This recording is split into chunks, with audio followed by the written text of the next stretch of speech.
नमस्कार, मैं हूं सैयद सुहेल। उत्तर प्रदेश के इटावा से आपके लिए लेकर आया हूं हमारी खास पेशकश, क्यों दें आपको वोट। मैं इस वक्त इटावा में हूं। इटावा में 1991 में बीएसपी के काशीराम सांसद चुने गए। उसके बाद से 1999 से लेकर 2014 तक यानी पिछले 15 सालों से यहां समाजवादी पार्टी का सांसद है।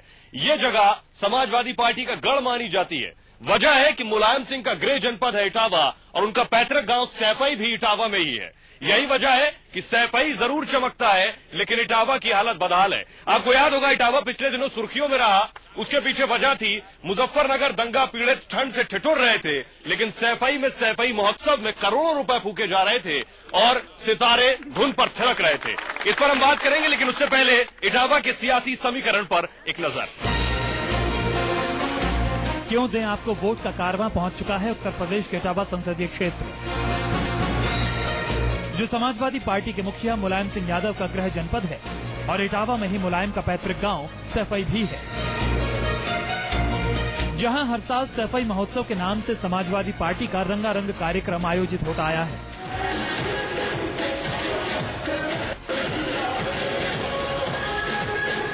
सूबे में समाजवादी पार्टी के राज में जहां एक और सैफई महोत्सव में करोड़ों रुपए पानी की तरह बहाए जाते हैं,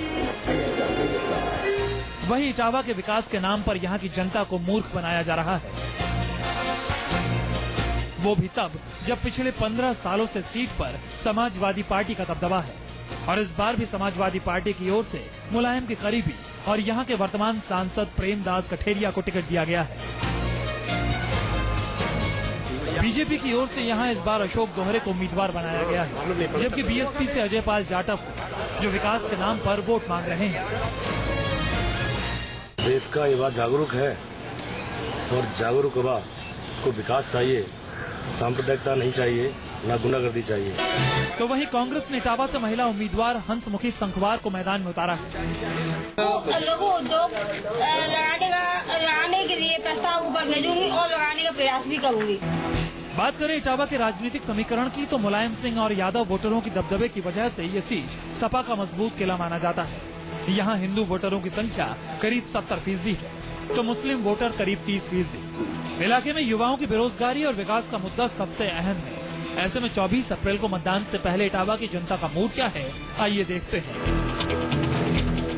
अविनाश सक्सेना, इटावा, न्यूज़ 24। शुरुआत करते हैं हमारी खास पेशकश, क्यों दें आपको वोट में। हमारे साथ है खास मेहमान, समाजवादी पार्टी से हमारे साथ है मुकेश यादव, हमारे साथ कांग्रेस से है उदयभान सिंह, भारतीय जनता पार्टी से हमारे साथ है गोपाल मोहन शर्मा, बहुजन समाज पार्टी से हमारे साथ है अजय पाल जाटव और आम आदमी पार्टी से है राजीव पाठक। आप सभी का बहुत बहुत स्वागत है। लेकिन सबसे पहला सवाल समाजवादी पार्टी से है। मुकेश यादव जी, यहां से समाजवादी पार्टी के प्रेमदास कठेरिया जी 2009 में सांसद चुने गए। अब वो जिस मंच और सभा पर जा रहे हैं, रो रो कर वोट मांग रहे हैं, कान पकड़कर वोट मांग रहे हैं और लोगों से कह रहे हैं 5 साल अगर मैं कुछ नहीं कर सका, लेकिन अब मैं करूंगा, मुझे वोट दो। ये सच है? मंच से वो रो रो कर वोट मांग रहे हैं? ऐसा कहीं नहीं है। समाजवादी पार्टी ने विकास किया है और ये जो आपका टाइटल है क्यों दें आपको वोट, ये समाजवादी पार्टी उसको फॉलो कर रही है और विकास के लिए मुझे आपसे कुछ नहीं कहना है।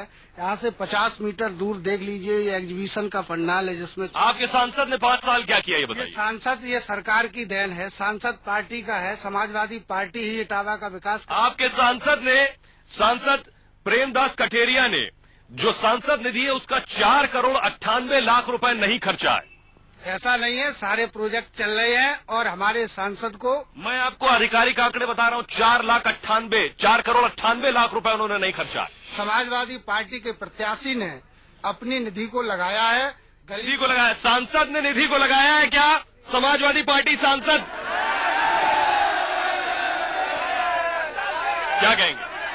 ये तो जनता कह रही है, आप जनता से पूछ लीजिए। चलिए, आप मान रहे हैं लगाया है, लेकिन ये भी सच है कि समाजवादी पार्टी सांसद रो रो कर वोट मांग रहे हैं। कांग्रेस से हमारे साथ उदयभान सिंह है, कांग्रेस से हंसमुखी शंखवार चुनाव मैदान में है। 2009 में कांग्रेस ने अपना उम्मीदवार यहां से नहीं उतारा था। क्या आपके पास कोई जवाब है जनता को देने के लिए? आपने कैंडिडेट 2009 में क्यों नहीं उतारा? हमारा यहाँ 2009 में महान दल से गठबंधन था, तो उसमें महान दल को 3-4 सीटें दे दी गई थी। आपने इटावा की सीट उन्हें दे दी? महान दल हमारे साथ इस बार भी गठबंधन है, उन्हें 3 सीट दी गई है, एटा, नगीना और बदायूं। मैं आपसे पूछ रहा हूँ 2009 में आपने संसद का उम्मीदवार क्यों नहीं उतारा? यहाँ हमारा महान दल से गठबंधन था, तो वो महान दल के उसमें यहाँ महान दल का चुनाव लड़ा था। कैंडिडेट आपके पास कोई उम्मीदवार नहीं था? नहीं, उम्मीदवार था, लेकिन हमारा गठबंधन इस बार भी है महान दल से 3 जगह। इस बार भी आप वॉक ओवर दे रहे हैं। हंसमुखी शंखवार 1989 में पार्षद रही हैं, आपके पास और कोई कैंडिडेट नहीं है संसद भेजने के लिए पार्षद के अलावा? मैं बताना चाहता हूं कि हमारी एकमात्र कैंडिडेट महिला कैंडिडेट हैं, जो यहाँ की 49% महिलाओं के प्रतिनिधित्व कर रही हैं। और उसके बाद इसलिए और हमारे लोगों को क्या आप लोग हंसमुखी शंखवार को पहचानते हैं? कोई नहीं पहचानता है। ये इनका लोगों का इसलिए कैंडिडेट महिला है, ये महिलाओं का अपमान है। बीजेपी से अशोक दोहरे यहाँ से उम्मीदवार हैं, गोपाल मोहन शर्मा उनकी तरफ से आए। गोपाल जी, मेरा सवाल पहले ये कि अशोक दोहरे जी पहले बीएसपी में थे, मायावती सरकार में मंत्री थे, जनता को ये बताएं कि वो बीएसपी से क्यों निकाले गए और आपकी पार्टी में क्यों आए? मायावती जी ने बीएसपी से उनको इसलिए निकाला क्योंकि मायावती जी का कथन था कि इटावा और औरैया की धरती पर अशोक दोहरे का दखल खत्म होना चाहिए, इसलिए निकाला गया। और अशोक लोग तो कहते हैं कि भ्रष्टाचार के इल्जाम थे उनके ऊपर, इसलिए उन्हें निकाला गया। अगर उनके ऊपर भ्रष्टाचार का एक भी इल्जाम हो तो मैं जिलाध्यक्ष पद से आज ही इस्तीफा दूंगा। अशोक दोहरे पर क्या भ्रष्टाचार के आरोप थे? हमारे साथ बीएसपी से अजय पाल जाटव जी हैं, जो कि खुद यहाँ से प्रत्याशी है। अजय जी, 1991 के बाद से इटावा में आप कहीं नहीं है। देखिए, 1991 से इटावा में हम हर जगह हैं, फिर भी 1991 के बाद कभी नहीं जीते। 3 विधानसभा की सीटें जीती हैं, इटावा में हर जगह है। लेकिन सांसद की लोकसभा में क्या हो जाता है? लोकसभा में बात यह है कि लोकसभा में हम विनर पोजीशन में रहे हैं, और क्योंकि समाजवादी पार्टी, बीजेपी और कांग्रेस तीनों मिलकर के चुनाव लड़ते हैं, ने केवल इसलिए समर्थन दिया। हमारे साथ आम आदमी पार्टी के उम्मीदवार उजियारे लाल दोहरे जी है। आपको बताएं कि आम आदमी पार्टी के उम्मीदवार है, लेकिन उजियारे लाल जी की चल अचल संपत्ति 9 करोड़ से ज्यादा है। उजियारे लाल जी, मेरा सवाल आपसे ये है कि राजनीति में लोग या तो समाज सेवा के लिए आते हैं, पैसा होता है तो पावर के लिए आते हैं। आपके पास 9 करोड़ को 18 करना मकसद है आपका, या कुछ और मकसद है इटावा की जनता के लिए? देखिए, मेरे जो ना, मैं पिछली बार जो ना 23 लाख रुपये सेल टैक्स दिया इनकम। हेलो जी, मैंने गत वर्ष में 23 लाख रुपया इनकम टैक्स दिया, और मेरी इनकम जो है 80 लाख रुपया पर एनम है। अगर आप किसी को संदेह हो तो हमारे पूरा सैलरी। एक बड़ी परेशानी इटावा की ये है कि यहाँ पढ़े लिखे लोग बेरोजगार घूम रहे हैं। हजारों की संख्या में ऐसे नौजवान हैं। बेरोजगारी इटावा में सबसे ज्यादा है। कितने उद्योग लगाए? आपकी सूबे में भी सरकार है, 15 साल से आपका सांसद है। इटावा में दिसंबर में मदर डेयरी का प्लांट 50,000 लीटर प्रतिदिन दूध का उत्पादन करे, अपने को खपत करेगा। चिप्स की फैक्ट्री हमारी तैयार है, बियर की फैक्ट्री हमारी तैयार हो रही है, उसका डिमार्केशन हो गया है। साइकिल की फैक्ट्री लगाने के लिए जगह का चिन्ह। पूछते यहाँ युवा बैठे हैं, आप में से कितने लोगों को रोजगार मिला है? आप रोजगार की तलाश? किसी को नहीं और कभी नहीं मिलेगा। रोजगार उम्मीद नहीं है मिलने की, किसी को नहीं। मैं पूछना चाहता हूँ कि 2 बार चीनी मिल का शिलान्यास हो गया, समाजवादी पार्टी कब हमको चीनी मिलती है? आश्वासन मिलता है, केवल आश्वासन मिलता है, केवल जवाब लेंगे। एक और बड़ी परेशानी ये है कि यहाँ पर सैफई में जरूर अस्पताल है, लेकिन इटावा में जो इमरजेंसी केसेस होते हैं उन्हें सैफई रेफर किया जाता है। आपका सांसद? जवाब दूंगा जी। सैफई का जो अस्पताल है 200 एकड़ की जमीन में बना, इटावा का जो अस्पताल है वो समाजवादी पार्टी की देन है। आप सिर्फ ये बताइए कि समर्थन आप समाजवादी से लेते अब नहीं हैं, लेते, सरकार चलाते देते हैं, हैं समर्थन। बताइए आप देते हैं समर्थन? ये न्यूक्लियर डील पर ये लेने आए थे, आप लेने आए थे समर्थन? नहीं, इन्होंने खुद चौखट पे रख के आए थे, समर्थन कभी नहीं मांगा। न्यूक्लियर डील पर कौन गया था लेने? समर्थन इनके जो है सांप्रदायिक ताकतों को रखने के लिए इन्होंने समर्थन मजबूरी बस दिया है। समर्थन आपने इनसे ले लिया है, उसके बाद अब आप इन्हीं को बदनाम करके, इन्हीं को कोस कर वोट मांग रहे हैं यहाँ की जनता। सरकार में 2 साल हो गई है इन्हें। यहाँ पे जो अभी बात की, यहाँ सांसद का विकास हुआ, जिसका 2009 में 8 लाख रुपया इन्होंने शपथ पत्र में वो दिखाया है, अब उनकी 20 गुना आय हो गई है। ये आपके पास लिखा होगा। मेरा सवाल आपके पास आएंगे बीजेपी से ये कि आप बीएसपी के साथ कई बार आपने सरकार बनाई, किस नैतिकता के आधार पर आप वोट मांग रहे हैं। आप तो कई बार सरकार में रह चुके हैं। इटावा में क्या किया आपने? भारतीय जनता पार्टी राष्ट्रवाद, सुशासन और विकास के मुद्दे पर चुनाव लड़ती है। हम जातिवाद में इस बार कहाँ मुद्दे हैं? इस बार तो सिर्फ मोदी लहर है। नहीं, राष्ट्रवाद का मुद्दा है, सुशासन का मुद्दा है और विकास का मुद्दा है। यही वजह है आपको बीएसपी से निर्यात करना पड़ा उम्मीदवार। नहीं, ऐसा नहीं है। भारतीय जनता पार्टी में वो 6 महीने से सदस्यता ग्रहण करके भारतीय जनता पार्टी में काम कर रहे हैं। अशोक दौरे योग्य और चरित्रवान व्यक्ति हैं, इस कारण से बीजेपी में आके चरित्रवान हो गए। मेरा सवाल आपसे ये कि बीएसपी ने, समाजवादी पार्टी बीजेपी के साथ भी सरकार बनाई है, किस आधार पर आप इनसे अलग हैं? देखिए, बहुजन समाज पार्टी की सरकार हर तरह से अलग है। बहुजन समाज पार्टी की सरकार में गुंडागर्दी 0, सांप्रदायिक दंगे 0 और जाति दंगे 0। और लोगों से सवाल लेंगे। क्या सवाल है आपका? हमारा सवाल है, आपने सैफई की रंगीन रातें और मुजफ्फरनगर के मासूम बच्चों की हत्या गई थी। मैं एक शेयर करना चाहता हूँ, तू बना फिरता है मसीहा तो इतना कर दे, जो फसादों में मरे उन्हें जिंदा कर दे। ये झूठा मसीहा है, ये भारतीय जनता पार्टी से मिला हुआ है, इसकी संकर खाकी नाका की धोती के नीचे है। बड़ी बात, सैफई उन दिनों सुर्खियों में रहा जिस वक्त मुजफ्फरनगर में दंगा पीड़ित ठंड से ठिठुर रहे थे और सैफई में सलमान खान, माधुरी दीक्षित, रणबीर सिंह और न जाने कौन कौन सितारे गानों पर थिरक रहे थे। क्या जवाब है आपके पास?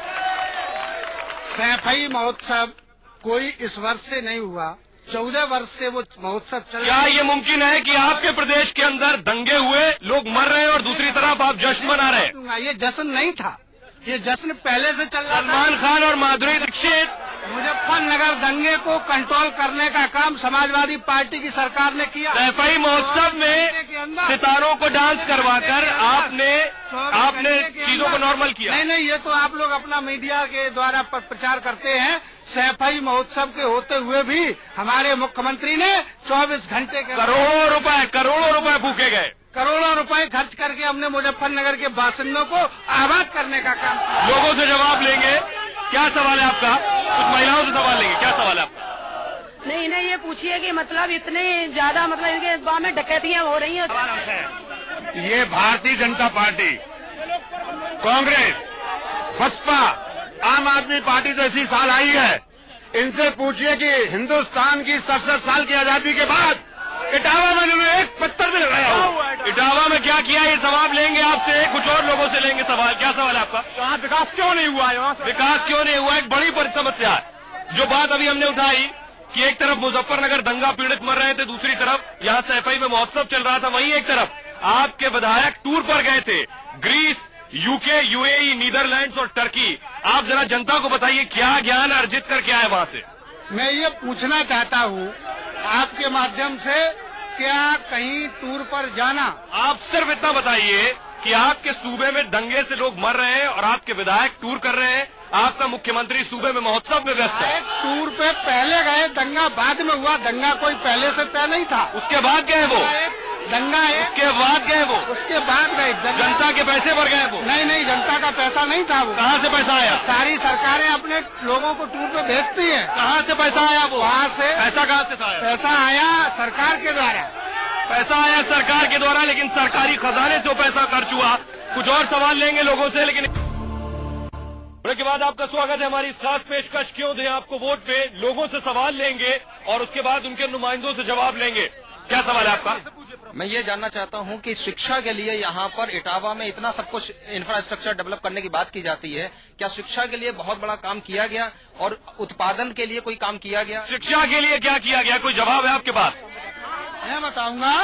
शिक्षा के लिए यहाँ से 200 मीटर दूर कृषि इंजीनियरिंग कॉलेज है, जिसमें एग्रीकल्चर, यहाँ हेवरा में बड़ा डिग्री कॉलेज है। ये समाजवादी इतनी यूनिवर्सिटी खोली इटावा में आपने? इटावा में यूनिवर्सिटी नहीं खोली, लेकिन इतने बड़े इटावा में आप यूनिवर्सिटी नहीं खोल। आपको बताएं कि इटावा में अपराध चरम पर है। डीएम से सवाल किया गया तो उनके पास जवाब नहीं।